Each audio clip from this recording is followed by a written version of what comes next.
നാട്ടിൽ നിന്ന് തിരിച്ചു ചെന്നിട്ട് അവിടെ ഇരുന്ന് അയ്യോ ഞാൻ ഈ ആഹാരങ്ങളൊന്നും കഴിച്ചില്ലല്ലോ എന്നാലോചിച്ച് ചിന്തിച്ച് വിഷമിക്കുന്ന ഒരു വിഭാഗം ആളാണോ നിങ്ങൾ? ഞാനങ്ങനെയാണ് കേട്ടോ.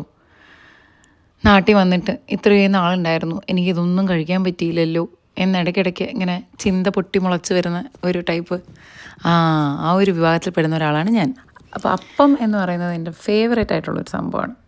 അപ്പോൾ അപ്പത്തിൻ്റെ കൂടെ കൂടുതലും എനിക്ക് വല്ല മുട്ടക്കറിയോ ചിക്കൻ കറിയോ ബീഫ് കറിയോ അങ്ങനെ നോൺ വെജ് ഐറ്റംസാണ് പൊതുവേ ഞാൻ പ്രിഫർ ചെയ്യാറ്.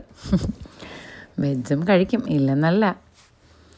എന്നാലും ഇതുപോലെ നല്ല കൊലുസിട്ട് നല്ല പഞ്ഞി പോലത്തെ അപ്പത്തിൻ്റെ കൂടെ എരിവുള്ള ചിക്കൻ കറിയും അതുപോലെ തേങ്ങാപ്പാലൊക്കെ ഒഴിച്ച് നല്ല കുറുക്കിയെടുത്ത് നല്ല ബീഫ് കുറുമയും കൂടെ ഉണ്ടെങ്കിൽ ആർക്കാ ഇഷ്ടമല്ലാതെ അല്ലേ?